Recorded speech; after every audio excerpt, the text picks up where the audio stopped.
What's good? It's your boy Robocoin here, and today I have finished solo level that I want to show y'all. I call it Unbalanced Level because it is once you play it. If you already watched the showcase that I uploaded first, then you probably know what this level is. But for now, I'm gonna explain it bit by bit before I show y'all the showcase in this video. RIP APK editor and Geo kinda buggy, so I'm just gonna ballpark it. But with the sessions I've had building it, it went by very quick. Like for example, this part right here is beautiful, but my ship skills are really bad while I'm talking. Before I polished this, I probably built this in a day, not gonna lie. And then I had to polish it, which took another day, but I did it.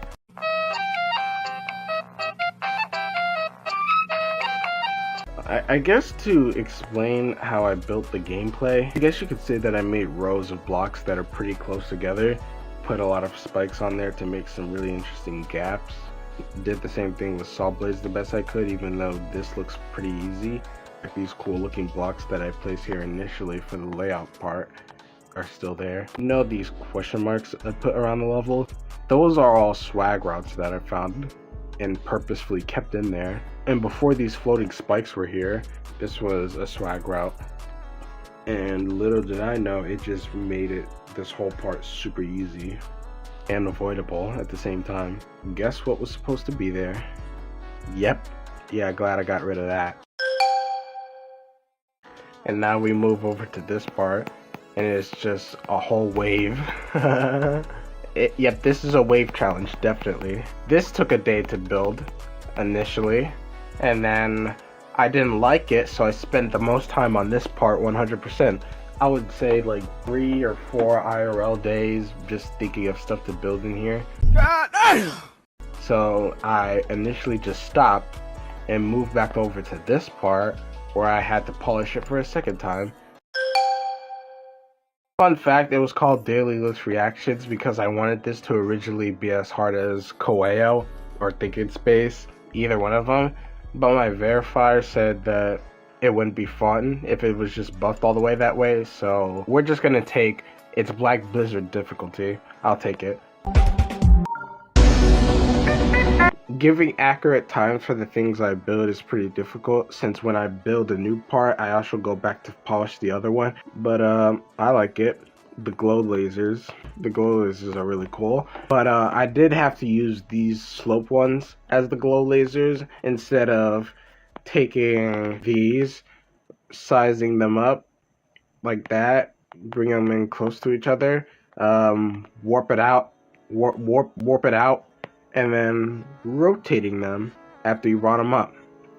It would have been really cool to use this since they could be rotated and warped perfectly to save objects, but here's the glitch that I have found that I'm going to show you. You'll probably be seeing this for the first time, so prepare yourself. Every time you save and exit, it slightly rotates them.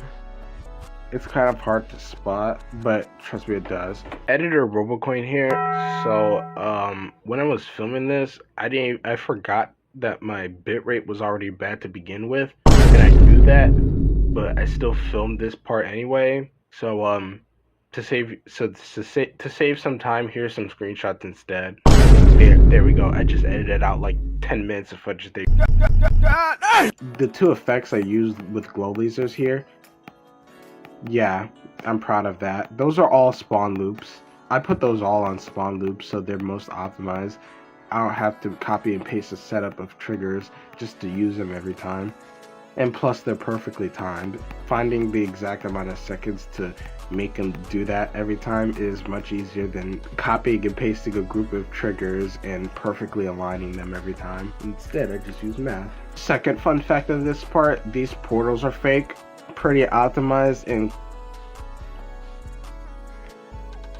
close enough. I didn't lag it. The colors might be a little bit off, but that's because the colors in there fade. The custom portals got that fading effect in there.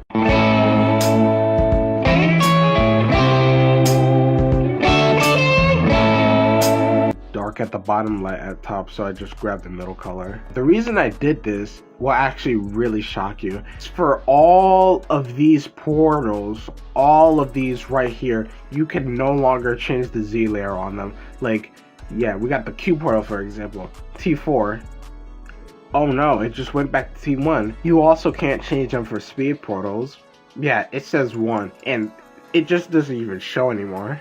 Since we're on the topic, I'm going to talk about the text object. With a solid color object in T1, it still goes below an object with the same settings. Let's darken it down. Wow, it's gone again. I have to do a layer above every time. I just made a path. Just built like that. Whatever syncs to the song for clicks and stuff, I just made it like that. Editor Robocoin is back. So that explanation wasn't really good, so let me explain it again. As for how I made the wave challenge, the wave part, I just made a path that went up and down according to the music, and I just put structures over that. So I have no idea how hard that is, because I'm on 60 Hz mobile. What do you expect?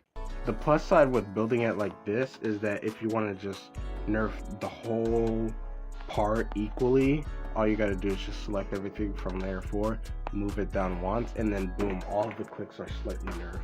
It is literally the perfect way of making wave gameplay. Alright, what's up, Robocoin here. What you just watched was like the first half of this video, I'm gonna guess. And I was recording the second half when the editor just kept crashing, and I couldn't figure out why. But the recording file size was very big, I'll tell you that. So I just deleted it and just got finished re-recording a new one. I'm so tired, but we gotta get this video out quick somehow. So,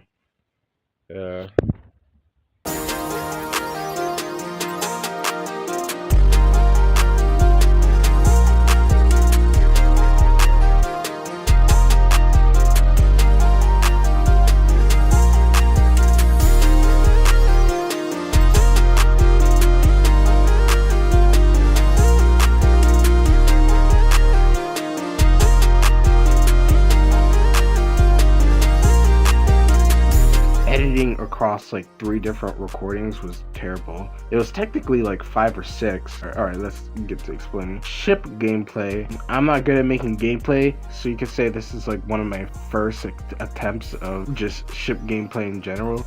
First ship, UFO. Yeah, basically this is what this part is based off of, the first ship part. And I kind of took the same concept but allowed you to go multiple paths up, down. This one uses a random trigger. It randomly goes up or down. It moves early on, but you gotta catch it. Multiple paths, that's really cool. As for decoration, I gotta put up a screenshot, but here is the assets I use for block design, spikes, and the saws, which were pretty fun to make. I revamped the saws right after the level was like 95% done, but still cool saws to use. These glow lasers continue from the wave part. I don't know, it fit for me, which was pretty cool. Bitrate's probably gonna be bad, so I'm just gonna go on the same layer as these.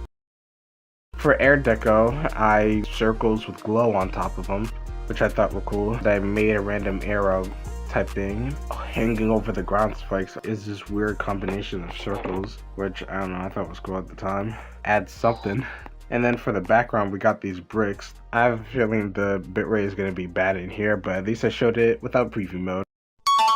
And then we got this, same thing.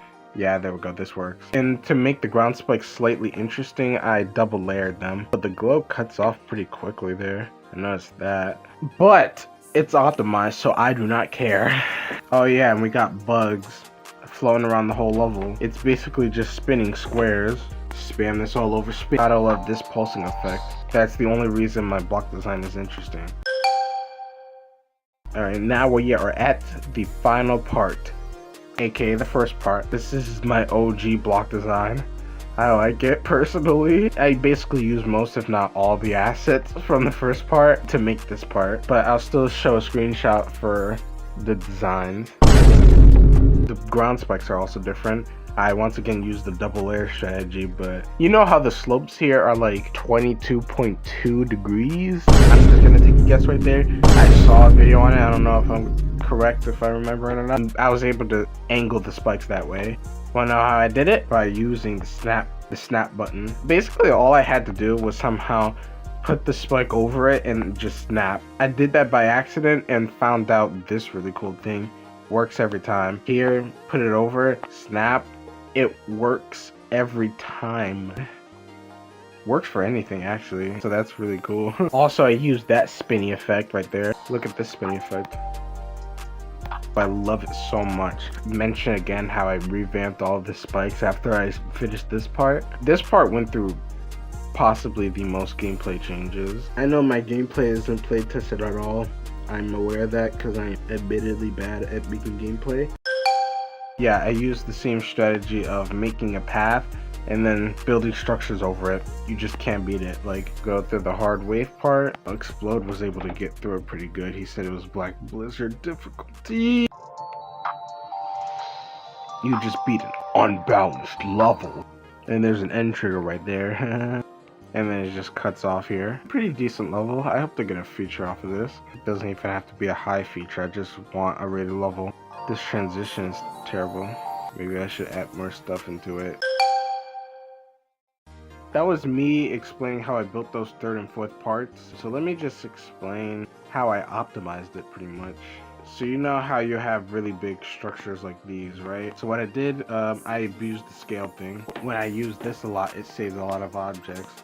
For the lines, glow, even details, I just did it a lot. That is why the level sits under 28k objects, which I'm really proud of.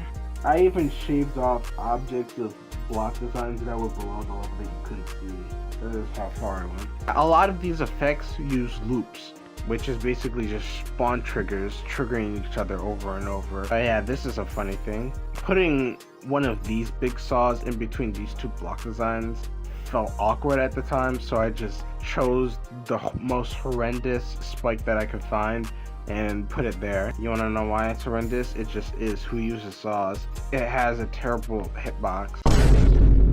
What I did was I put an invisible saw over here, made a red circle to match the hitbox. Yeah, that's what it's gonna look like. And also there's a hidden message for when you die. I don't really feel like doing anything else on recording. I just want to edit this part, get it finished, and then make changes. I did polish it and it went pretty well. Fast forward today, Explode just verified it, and I'm very proud of it. Shout out to him. Thank you guys for watching. I genuinely do got more projects coming up. I gotta start posting more. I've just been locked in with school, and I'm doing pretty good in that as well. So now I feel like making more YouTube videos again. Bye.